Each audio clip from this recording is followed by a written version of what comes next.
13th in the championship. The takeover happened as I said it would. People will be, when have we got Leeds?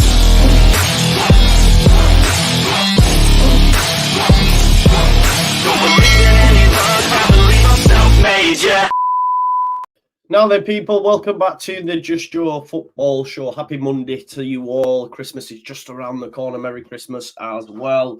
I don't think Leeds fans are fully over the weekend yet. And to be honest, we still got a point. So it ain't so bad. But there are many, many questions. And the fact that Ipswich and Leicester keep winning or keep picking up points when not playing great, there is loads for us to mull over. And, of course, Leeds United fans, we've been discussing Farkes' stubbornness, his persistence with certain players, not making changes, etc. So I thought, what better way to get the inside track on Daniel Farke than speak to a Norwich City fan to see if there are similarities from when he was smashing it at Norwich to what we're seeing now at Leeds United, or if this is a new trait. And we will get into it. I have asked Jacob, who was on with us at the start of the season, to be fair, from the Canary cast, discussing Daniel Farke to come and have a chat with us. So first and foremost, Jacob, thank you for coming on. And how are you doing, mate? And Merry Christmas to you and the Canaries. We were just chatting off there. I've still got my Coleman's mustard because I was praying for a Norwich win at the weekend. But well done in that game as well, because you took points off them and they are flying, right? So you must be busy. Yeah, we very much tried to do our very best for you guys and us at the weekend. Yeah, Merry Christmas to yourself as well. Thanks for having me on. Yeah, very tricky game, but looking forward to kind of speaking about all of this, probably a bit of how Leeds and Leicester and Ipswich all together are kind of doing, and yeah, kind of giving you a bit more of a lowdown on Farke and kind of, a bit of stubbornness. Yeah. So let's get straight into it then, mate. And don't forget, folks, to smash a like on the video. And if you do have any questions, please put them in, because I will put them to Jacob. But you spoke about stubbornness. I want to start there, mate, because we're seeing at Leeds United, there's no squad rotation. It's the same 11 players week in, week out. The last time he changed it, I think, was Stoke, and we got beat 1-0. And I don't know whether or not that because of that, he's like, I'm not changing it ever again. But there is a reliance, like, for example, Ethan Ampadu's played every single minute of football, and in recent times, he's looked a little bit leggy.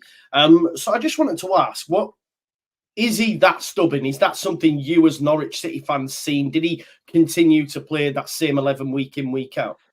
Yeah, it was very similar at Norwich, I'd say. I remember speaking to yourself and quite a few other Leeds guys when we kind of first heard about Daniel Farke coming.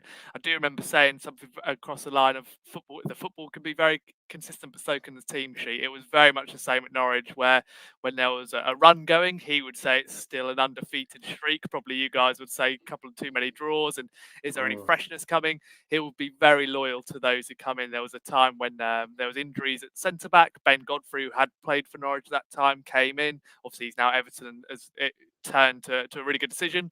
But he came in and stayed in the team as soon as Tim Close, who was a more experienced player, was available and ready to go again. So those sort of things, sometimes they work really well. But like you say, if Ampadu's looking leggy, he still is very insistent. He's very similar with Oliver Skipp, who we had in that defensive midfield role when we went up last time.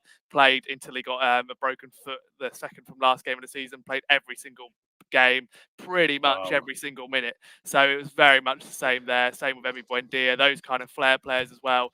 And probably, as we're going to go on to later, even when Norwich were doing well, there was a tendency for very late subs, probably 75th minute onwards, more often than not. And that is a very Daniel Farke way of doing things. Is it probably too much loyalty sometimes? That's probably where maybe shot himself in the foot a little bit at Norwich when it did start going wrong.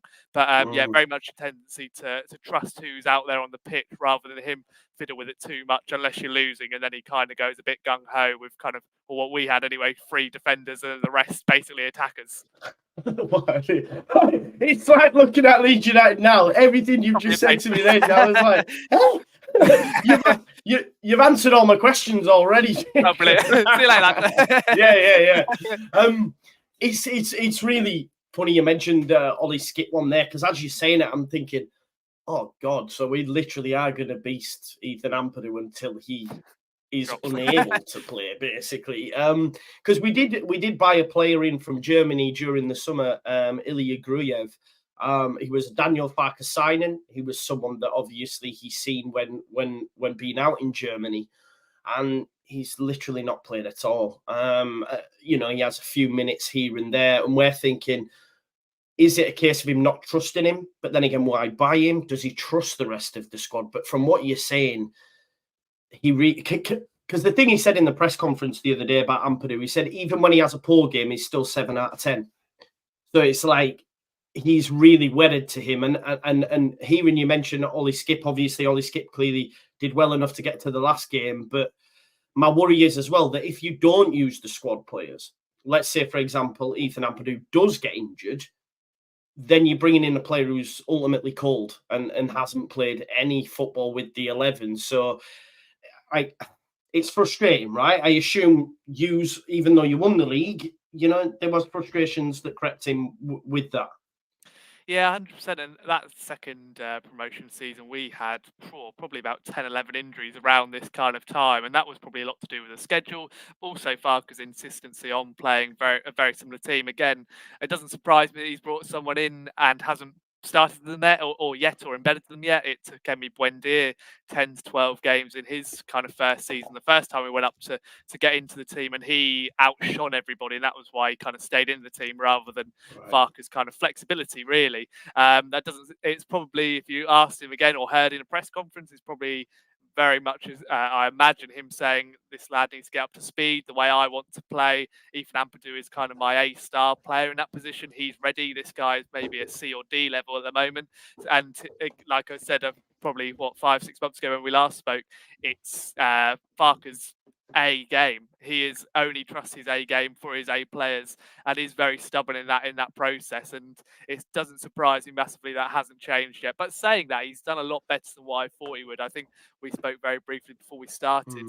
The start of the season has been, for me, looking at from afar, very good. I think Leicester are an anomaly. I think you almost have to take them out, to be honest. I think that squad is Premier League level. Ridiculous, shouldn't have gone down. I know a lot of people would say, well, they did go down, but that squad, you look across, there's so many players that could be in the Premier League there. And Ipswich, unfortunately for us and for yourselves in equal measure, are just an absolute crest of a wave at the moment. As Daniel Farke probably said himself, we're not even halfway through the season yet, and his teams do have a tendency to really kick on from January onwards, really.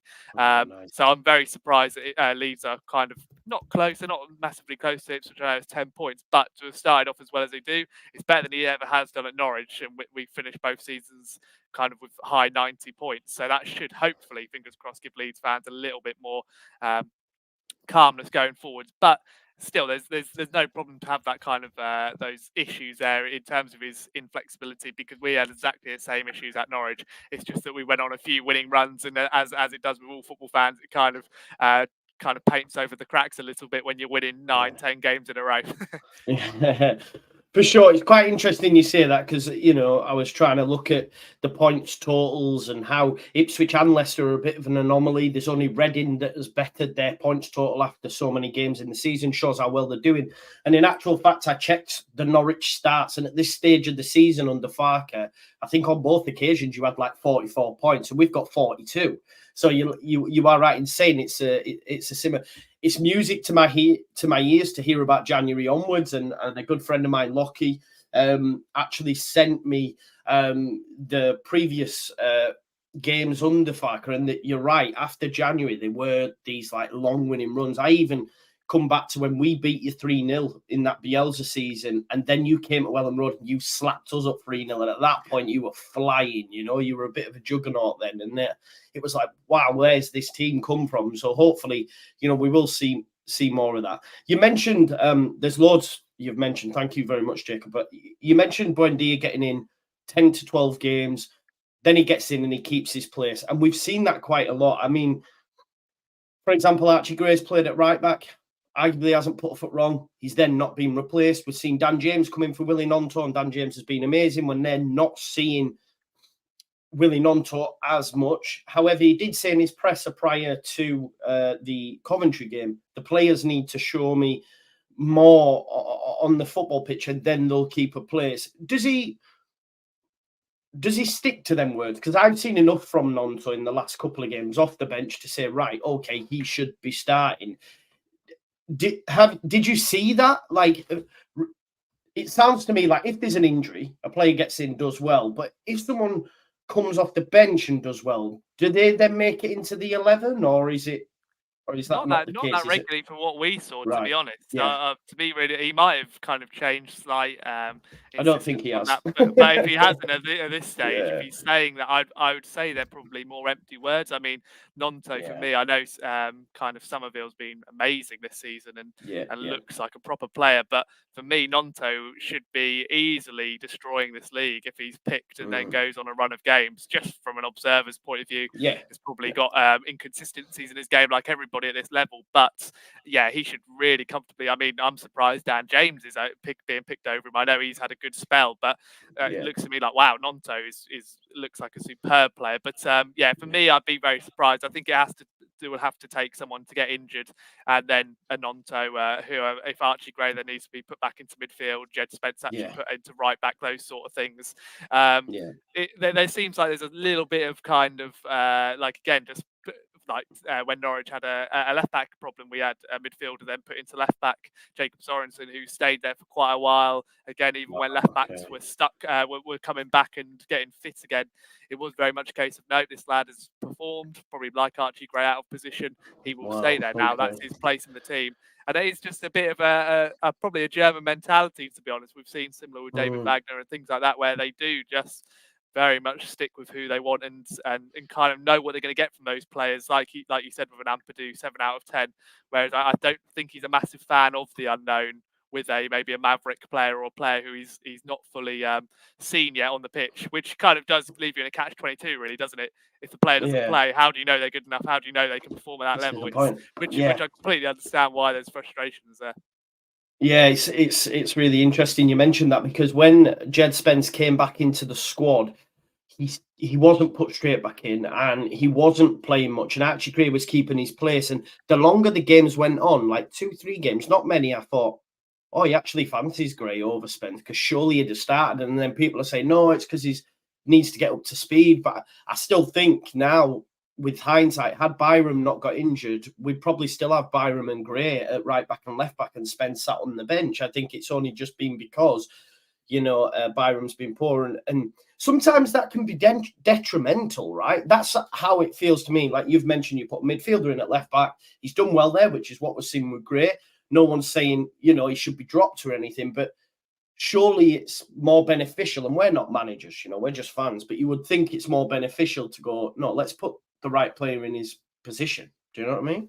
Yeah, 100%. And again, we had those conversations at Norwich as well with the likes of Sorensen. Like I say, complete out of position a couple of times. We had midfielders who had to go centre backs because of our injury shortages, and there was sometimes maybe a clamour for players to come back earlier. And I think Farke is very kind of a keen eye on kind of injuries and those returnees so they don't get re-injured, those sort of issues. And he does know how to manage a squad over a 46-game season. That's what he tries to do anyway.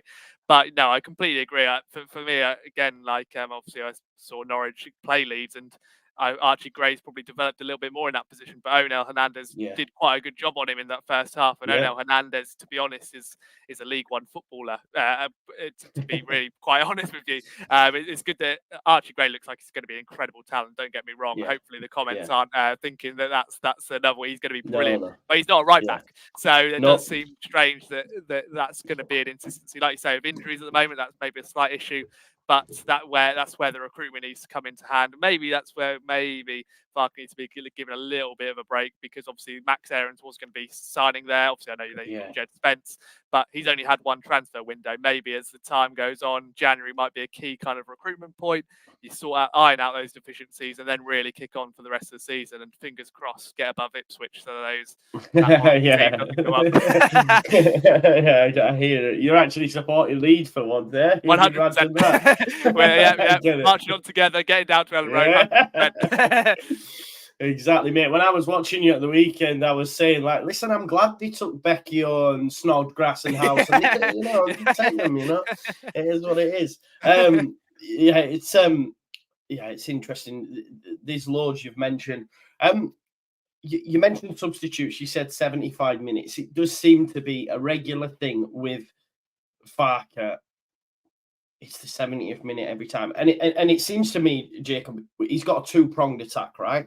He waits till we go two goals up, and brings on the same subs, or he waits till we need to get back into a game or need to go get a winner and brings on 6 strikers. You know what I mean? And you actually mentioned it before we'd even spoke about it, how you would have 3 at the back and everyone else up front. So it's clearly something he did do, like a Hail Mary tactic. Big up American fan in Leeds who sent me that question. But it is almost like, I'll just throw as many attacking players on as I can and hope for the best. Yeah, well, it was very much that. I think we still kind of played football at the point, so it wasn't smack it forward and kind of get it onto the centre back's head, but it was very much a right. Wing backs are basically wingers. The wingers who were kind of inverted number 10s, and it is just let's go and get a goal. Like you say, that worked very well a couple of seasons in a row for him in terms of the Championship in Norwich. So he's probably thinking the same again. Maybe that does need to be tweaked at times if it's not working, but it is very much the case. Again, I think he trusts the players he puts out on the pitch for as long as possible, but that can work against you. Like I said, Norwich, we had a lot of injuries. I don't think it was always a case of players being run into the ground. Sometimes there could be contact injuries, but like I say, we did have an abnormal amount. Like I say, this time in December we had 10, 11 players out injured, and he had to change it, probably saving those kind of shouts in the second season to say, oh, he's not flexible enough. It was actually, wow, he's kept us going in the top 2 with all these injuries. But with that, the squad that Leeds have got, I think there has to be more flexibility there. There has to be kind of players starting more regularly, just to kind of be unpredictable for the opposition as much as for fans clamour for them. You can't go through a 46-game season with the same kind of the first 11 because, as we see it, you just run out of steam. You do, mate. You're right. So you've mentioned obviously this sort of like Hail Mary tactic towards the end, which is what we're seeing. Did you see it? Did it work out a lot for you? We've seen it work in one game. Everything else hasn't worked out. I almost feel it's a FIFA/Sunday League tactic a little bit, if I'm honest, Jacob. But did it work a lot during his time at Norwich? Yeah, first season it did massively. We scored so many late goals, and maybe that was just because Norwich were quite an unknown quantity, like you say. I remember coming on, a few months ago and saying we conceded 57 goals that season, so we had to do it quite a lot. We scored 93, 94 goals. The second time around, he was quite more structured in his approach, and wanted to be the team that really dominated and showed that we were the best team. We had the best team in the league, the best squad in the league. So let's dominate that way rather than it being needed to have a kind of a last-minute 3-2 winner. It did work at regular occasions. It doesn't surprise me that he's trying to do it again.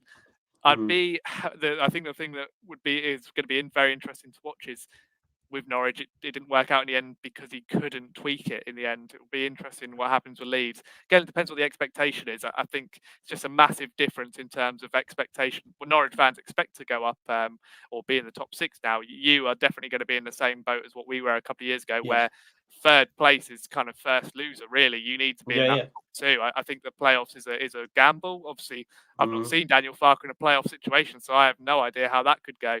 Obviously, I know you guys have bad memories of that one as well. We hate it. Yeah, exactly. And it's a great way to win it. We won it a few years ago against Middlesbrough. It's beautiful to win it, but it's horrible to lose, and it's much better to get that second place. I still think Ipswich, again, bias aside, Ipswich play some beautiful football, but they will have to drop off. They can't keep going at that rate.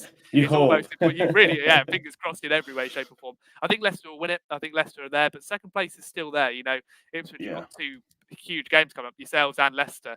I think they're the ones you've got to go like, right, we've got next game, got to beat. We have to win, don't we? We have to win. It's a must-win game, that one, without being too dramatic, even though it is halfway through the season. Have to cut that gap eventually. And like I say, the thing with Daniel Farke teams is once it gets going, like we said before, snowball effects, it will keep rolling. It's just that stubbornness can sometimes prevent it. Yeah. Do you? It's mad because I said the Leicester game way back when was a must-win game, and people weren't having it. But had Leicester have beat us that day, it'd have been 17 points. So although we're still 11 points behind him, it could have been a hell of a lot worse. And I do feel that the Ipswich is almost a must not lose, at least. Must not lose, but really we need to definitely win. What we've seen this season, we've been amazing at home. We're still the only undefeated team at home in the league. Was that the same for Farke at Carrow Road? And was it Answer that for me, but then also I want to ask you, how was he with breaking down low blocks, Jacob? Because that seems to be our kryptonite at the moment. The losses that we've seen, Stoke, Rotherham, draw against Sheffield Wednesday, loss at Sunderland, Coventry. We really find it difficult to unlock defences, but I guess when you were there, you had Buendia and he was phenomenal, right? So maybe it wasn't the same for you. Yeah, it's a bit of a cheat code, to be honest with you. So Yeah. yeah, first season, funnily enough, first promotion season, actually our away record was brilliant. We only had 2 losses, and the home games were a little bit gung ho. We lost 4-3 against Derby, and there was a couple of other big games where we'd win 4-3, drew 3-3. So actually, it was probably a little bit of a switch around. Second time around, yeah, our home form was really impressive. It was a little bit different with no crowds, but like I say, the better team more often than not won, and we just had a better squad. Yeah, in terms of a low block, like we had Emi Buendia, who I know Ruter is a brilliant player for you guys, but Emi was, I mean, all you have to do is watch him back. 17 goals, 15 assists that season. He was absolutely, he shouldn't have been playing at that level. So that was always a help, really. And to be honest, probably when Emi was out of the side that in that second season, we did have a kind of 3 or 4 game, which is going to sound a bit dramatic, but where we didn't win. And it was something like, oh, maybe we're not as good as what we think, or maybe we are overly reliant on one player. And without an Emmy type player there, that's probably where he is. Probably he's got much more traditional wingers at Leeds than he ever did at Norwich. It was normally kind of 3 base 10s, so you could always kind of interchange, and it was very difficult to keep Norwich kind of out really because of that. Whereas Leeds probably not in terms of putting the ball in the air, but probably a bit more direct this season in terms of using that pace with James and a Somerville and all those sort of players. It's a little bit different. It's probably a bit of a tweak from the Norwich way, but yeah, we seem to be okay with it. But I can kind of understand with the squad he's got currently, and he's probably 2 or 3 players I would say away from a proper Daniel Farke team, to be honest. Yeah. I was going to ask you about this. I think you bang on. I do think we need a specialist number 10. Someone like a Buendia, someone like a Pablo Hernandez that we had previously. We need someone that can do that and unlock defenses. I would argue as well, I'm going to ask you about this as well, the fullbacks. I think we lack balance there. They're not as great going forward as we've seen as Lewis and Max Aarons. And do you think that's another area where Leeds really, I know we are going to get a left back, Farkes already said as much, but I think for me, the first two on the shopping list is a left back and a number 10. And are they the 2 positions you would say, or the key positions where we're dissimilar to that Norwich side? Yeah, the fullbacks were pretty key for Norwich, I'd say only because they just maintained the width. So I don't know if it's the same at Leeds. I haven't watched them enough to kind of Not comment. really, no. They don't. No. So we played very narrow. So into, like I say, our front 3, as it were, Todd Cantwell, Buendia, Stiepermann, all very much number 10s, all wanted to drift in field. So Aarons and Lewis kind of kept the width and kind of kept the teams always couldn't just stay narrow, because those 2 would whip balls in and kind of be that threat on the outside of the pitch. And then they probably ran the most of the wing backs in a Farke system and were very athletic. Lewis is, as you'll probably see when you play Watford, is a brilliant runner. Maybe not the greatest footballer in the world, but a brilliant runner. And same with Aarons, who's a better footballer and a very good athlete. So yeah, it does surprise me that kind of Farke didn't have that in the first place, in the first window, to kind of get that sorted. And yeah, the number 10's key. Emi was kind of on the right, started on the right hand side, but probably like what Pablo Hernandez did with yourselves, he very much drifted inside and would kind of had free reign, to be honest. He could, if you ever saw his heat map, it was basically all over the pitch. He just went wherever he wanted and had that free reign. So those 2 positions, I'm quite surprised that they're not kind of nailed down, fixed and ready to go, because they are quite key, I would say, in a Farke system. Yeah, he keeps persisting with Pirro in the 10, and he's just not mobile enough for me. I think when he's got space, yes, but when it's so congested and very narrow, like you've mentioned, and I probably am wrong. I think Byram does tend to have width, but then Arch is quite narrow. I don't remember the right back overlapping as much, whereas Aarons and Lewis would do that every day of the week, right? So, and at the minute we've got Spence who keeps cutting in on his right foot because he's not left-footed, and I think that there are definitely issues there. But this Pirro experiment is not really working for me personally, anyway. Do you was it ever clear there was a drop off in tempo? Because you've mentioned in that first season you were 4-3s etc. at Carrow Road, so I would argue maybe not. But we are seeing more recently, and it could be put down to maybe the fact that he's playing the same players every week, but we seem to get a goal in front, and then we are seeing a distinct drop off. Or as the game goes on, we seem to be retreating. Ampadu and Kamara get further back, and we are allowing teams back into games. Was that something you've seen at Norwich? No, but it wouldn't surprise me with the kind of the training he does. I think compared to the coaches you've had in the last kind of year or so without Bielsa, the intensity of the Farke training is a massive, massive effect. Like I said to you before, he does 7 days a week, more often than not 6 at probably at the least, and they are double sessions. And it is probably a case of, a big old heavy schedule, heavy kind of training sessions.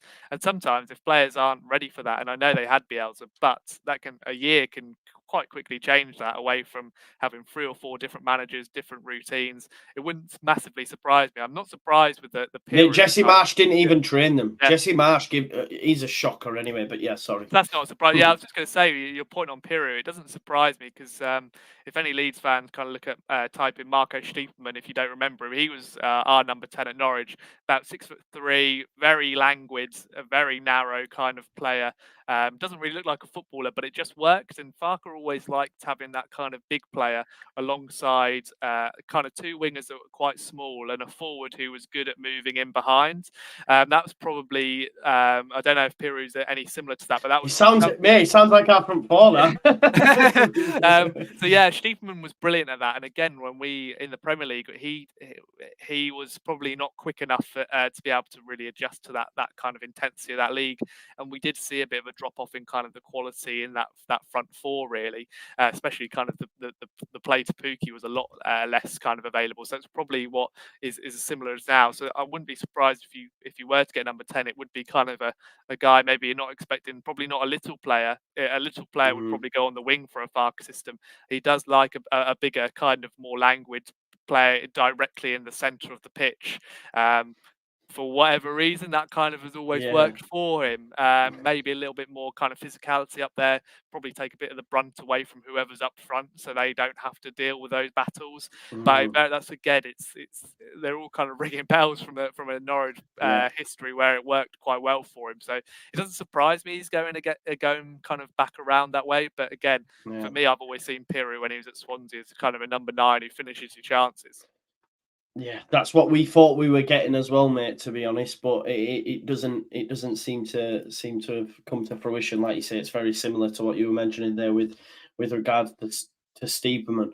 Yeah, it's mad, this actually. It's quite I'm really grateful you came on, because it's really also like opened my eyes. And it's a case of, oh well, this is what he does, right?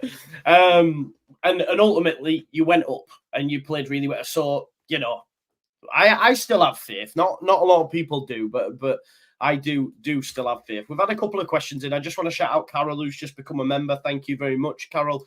John Garside, who's been a member for 4 months, says, what about that number 10 from SPL? He's banging them in 23 so far. He'll be available in give over John Garside. Nice try. That name, I just realised. I didn't read it though. You nearly got me, mate, but thank you for that. That's a good one. Yeah, it was. Brett asks a great question though earlier on.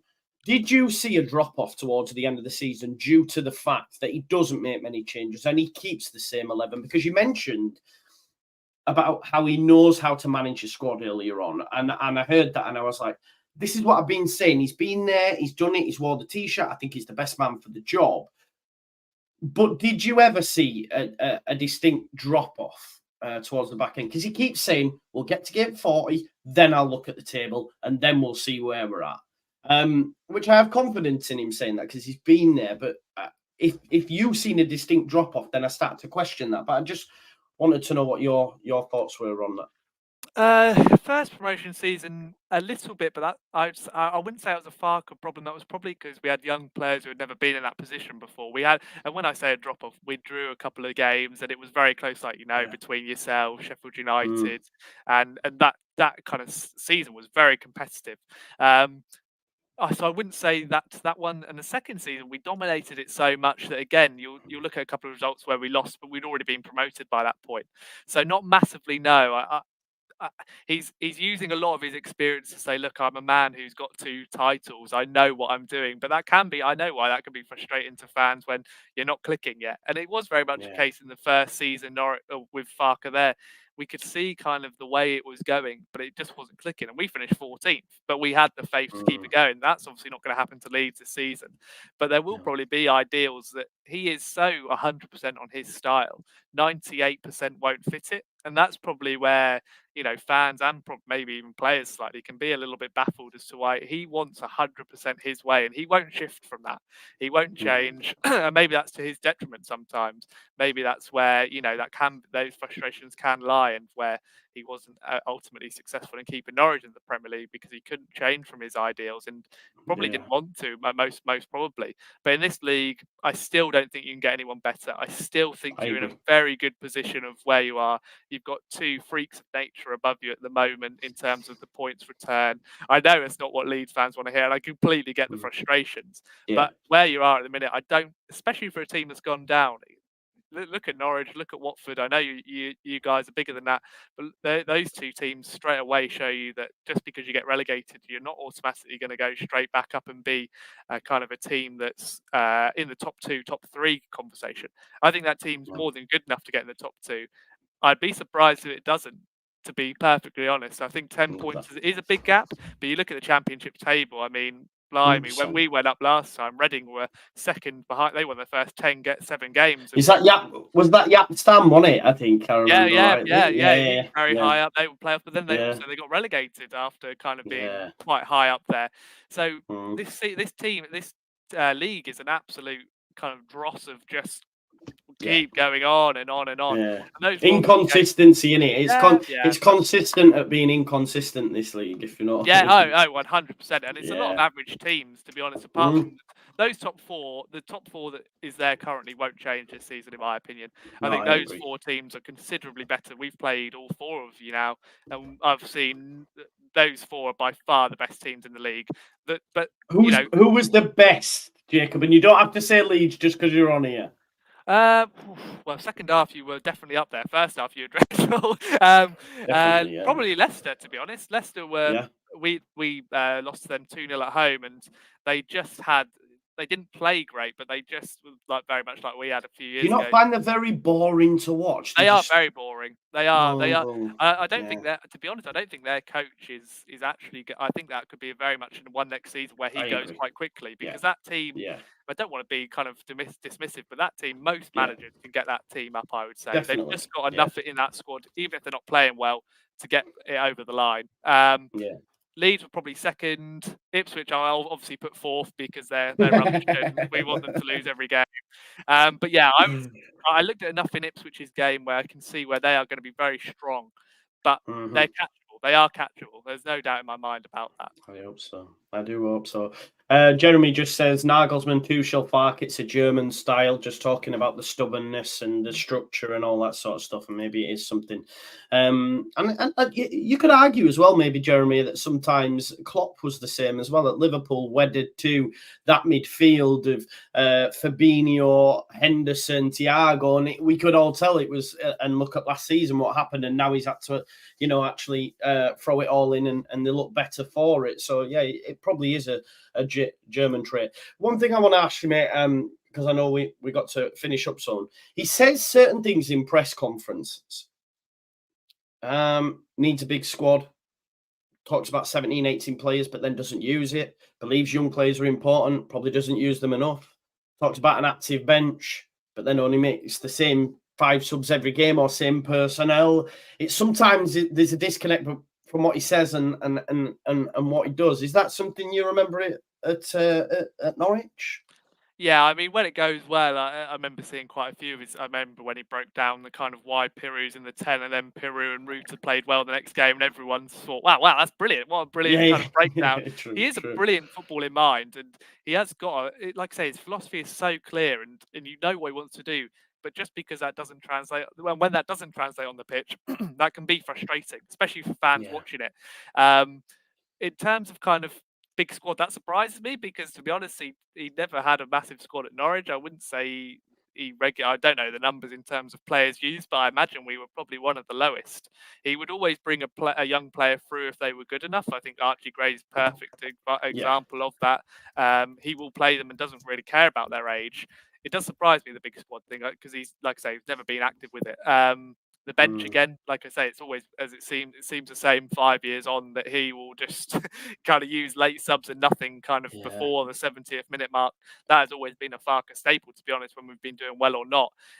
So yeah, it does surprise me, but so sometimes things don't marry up. But when you're winning, it changes things, doesn't it? When he makes a sub and they score in the last minute, it goes, what an absolute genius. But it is the case of when it is frustrating. I completely get it. It was very much a case of in our first season where we could see it's coming, but he really does need a certain type of player to really make it click and get it going. And like I say, I think he's 3 or 4 players short of that at the moment at Leeds, and that's probably why you're 10 points behind second and first, or 11 points. It might be later on a bit more with Leicester, but yeah, that's why I can see they're not completely flying. But for me, 42 points at this stage of the season, that's all right. It will get you up towards, if you get 90 points towards the end of the season, don't go up. That's unfortunate. It's unfortunate. Exactly, mate. It's like Liverpool when they were chasing City. They're getting 90 plus points and still not winning the league. You just have to say, do you know what? Fair play to the opposition. I'm just conscious of time, but I just want to ask you a few quick questions on Norwich. Sarah and Rowe, set of 2 ballers right there. Do you worry about losing either of them? And also, will your man Wagner see out the season? Because I don't think a lot of Norwich fans are happy with him at the minute. No, I mean, Johnny Rowe's brilliant. Bad thing for us, he's probably only got like 18 months on his contract. So I think in the summer, or both will definitely be of interest in the summer. I'd be amazed if Johnny Rowe stays in the summer. I think he stinks of a Crystal Palace kind of player who in the Premier League, he could go and grow and be very, very good. He's just got that mentality. Same with Gabby Sara. I think he's dropped off a tiny bit. The positioning he's in is not. He should be a number 10. He's playing. He's playing deeper, isn't he, as well, a lot of the time. As you would have seen when you watched the Ipswich game, he's by our own penalty box, which is a crime against nature, really. Wagner himself, I think he'll be here by the end of the season. I think we've got a new sporting director. He will probably look at bringing in someone at the end of the season, which is unfortunate because I think this squad, with the quality of the league, can probably go up to top 6 with a properly competent manager. Most Norwich fans, like you say, want him gone. That's not through trying to give him a chance. Unfortunately, he's just not good enough for a top 6 kind of team, which we should at least be with our kind of recent history. Like I said, when we first conversed, he'll be here. Unfortunately, I don't think Norwich will give you many problems in terms of a top 6 push. So it's unfortunate, but maybe next year. Maybe next year. How much of a shithouse is Ashley Barnes? He is. I'd love for him to actually be able to run and pass the ball. I'm very furious with him at the minute. I mean, it goes brilliantly when you're winning kind of 2-3 and he's kicking the keeper. But when he's giving the ball away for your main rivals to score, that's also frustrating. But yeah, he's very good. He kind of told the Norwich fans to go do one the other day when he scored. So it can work in did he? 2 or 3 ways. Yeah, if you look at the videos, I won't repeat what he said on here, but it's something off. And it's very interesting when it works both ways.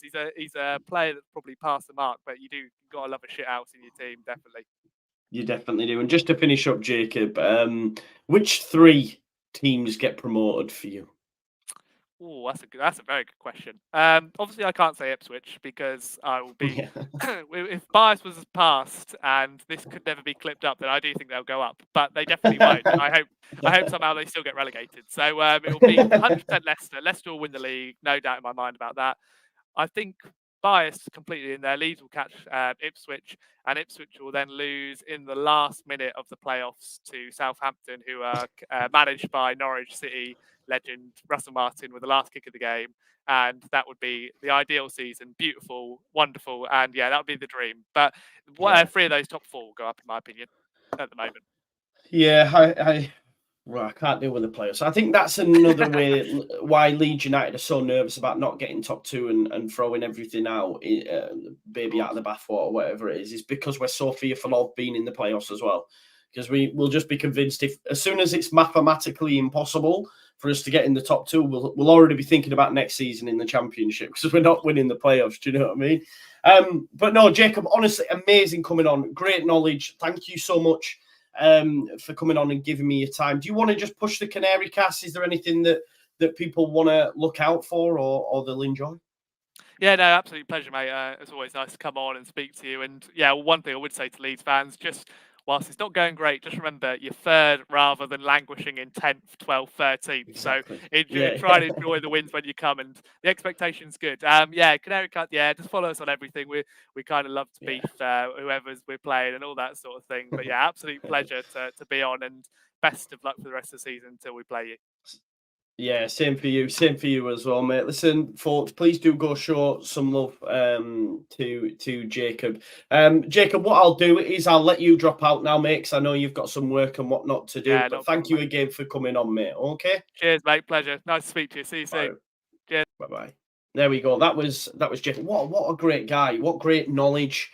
And really opens our eyes up to what Daniel Farke. There's loads that he said that, you know, you can really pick the bones out of. I thought it was quite interesting when he was mentioning about Ollie Skip and the fact that Ollie Skip played every single minute until he broke his foot, which seems. I was thinking he was going to say until he like snapped his hammy or something, and then I'd be like, stop playing, Ethan. But breaking a foot isn't something that's just going to happen. He's obviously took a bit of a knock for that to happen, but yeah, I mean, I don't think I enjoy that. Like, I don't enjoy the fact that he played every minute, because that means probably Ethan is going to play every minute, and we might as well stop complaining about it because it sounds like he's going to play. And it does marry up with what Daniel Farke said about even when Ethan's poor, he's a 7 out of a 10. Do you know what I mean? Which he is, but also it's like, yeah, do maybe rest. He mentioned about Bendtner not getting in the side until 10, 12 games. And then when he got in the side, he never dropped out. My only concern is it doesn't seem to be. He spoke to us about these subs coming on and showing that they deserve a place in the side. Jacob disagreed with that. It seemed very much, if there's an injury, they get in. If they do well, then the injured player doesn't come back in. And we've seen that. We've seen that when Rodon dropped out. Remember when Rodon dropped out after Stoke and Cooper? No. Or was it Stroud dropped out and Cooper kept his place? And then we lost at Stoke, and then he went, right, I'll change it back. We were all thinking, why are you not using Stroud, if you remember? And he kept Cooper. Now, it has worked on a positive side of it as well, because when Ayling dropped out, he's not come back in. And Ayling's shown that he's not quite at the level anymore and has dropped off. But yeah, that does worry me, especially when he mentioned Sorensen as well, who was a midfielder, went in for an injured player at left back and then kept his place in the side, which means for me, Archie's not moving from right back until he's injured. Now, I don't know if I agree with that. I love Archie and I think he's great, but when he mentioned about the wing backs, and I might be wrong. Listen, there's a lot of people that know much more tactically about the game than me, and I never hide from that fact. But it's all about them maintaining width.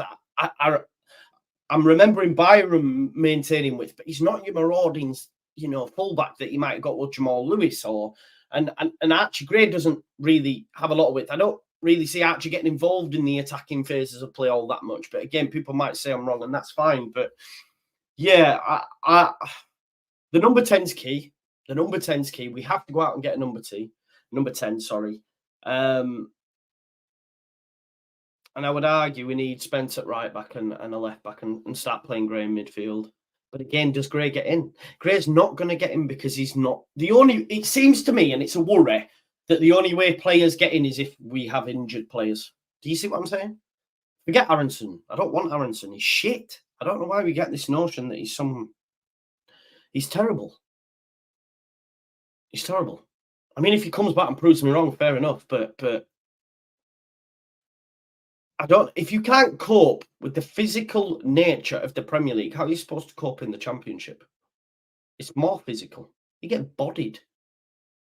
You'd get bodied. This is what I've noticed with Rutter as well. It's like when Rutter's leading the line and we put the ball up to him and he's expected to keep the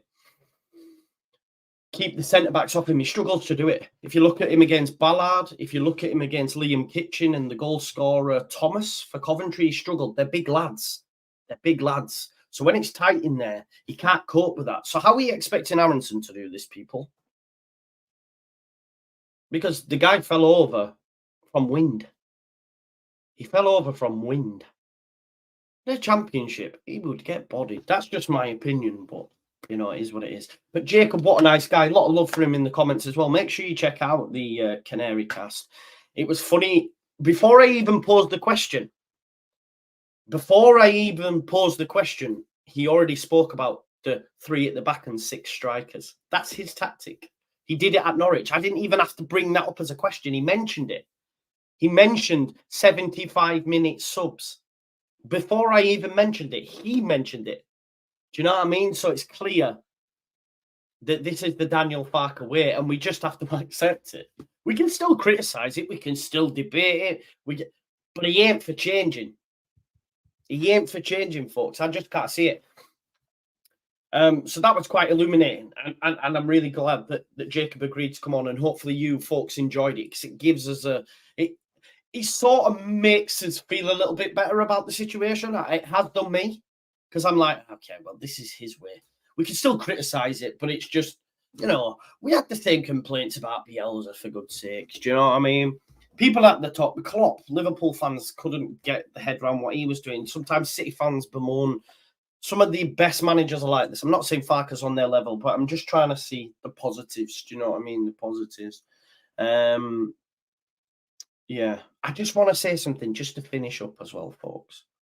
Know that when I'm on here, I'm genuinely giving you my opinion. I'm genuinely giving my thoughts at that specific moment. Now, of course, you can change your opinion, and your mood changes just like in life. You can react differently to one thing that you might react differently to an hour later. But I'm seeing a lot. Someone in my comments said, big up to Kate and JT for not sticking to the script on the show. There is no script. That's why I bring difference of opinions on. Please know that I'm not pushing any sort of narrative. I'm giving you my opinion. I might have a narrative about certain individuals, about the manager and all that sort of stuff, but this is my true opinion. I'm not coming on and conveying a message of, I like this player because I think people will like that I like this player. This is not what I do. I like that player because I like that player. I dislike that player because I dislike that player. Please know it's authentic. That's what you will get on this channel. And it was weird. It's weird that people say that. Someone said yesterday, or you know, in the chat, Joe knows deep down he's wrong, but don't want to admit. No, I don't. I believe what I say. I say what I believe. Do you know what I mean? Please know this. And I don't want anyone to think. I'm just saying. I'm seeing a lot of it lately. You know, I think as fan channels grow, I know at bigger clubs than Leeds United, it's very much, oh, they're getting paid by the such and such and all that. Trust, this will never happen on this show. You know what I mean? Jamie. Do you know what I mean? So yeah, it is what it is. I just wanted to say that. Please know that. Okay. Anyway, that was great. I think that was a great show, if I do say so myself. It was great to get Jacob's insight. Yeah, I know you are, Jamie, of course. So yeah, great show. Listen, I'm going to be back tonight as well at 10 to 8. I don't know why, because Wayne Rooney's not going to do us a favour. But Birmingham play Leicester tonight. You know, Birmingham play Leicester tonight. So, I mean, Birmingham are not going to win. I reckon we might be turning it off at half time. Do you know what I mean? But we will be there. We will be there. So make sure you join me at about 10 to 8 before the game kicks off. And hopefully Wayne Rooney's Birmingham can beat Leicester City at home. I doubt it, but we will be there. We will be there. Please make sure you join me in the chat. Thank you very much for watching this show. Make sure you check out the Canary cast. And yeah, I'll see you tonight. Should be a nice, tasty ball. Yeah, that's what I'm saying, George. Even Georgie knows it'll be terrible. It'll be a terrible watch. But we moved, don't we? 2-1 Rooney header. Rooney Badaji. Yeah, let's hope so. Thanks as always for watching. I'll see you tonight, folks. Enjoy the rest of your afternoon. Merry Christmas and all that jazz. Feliz Navidad.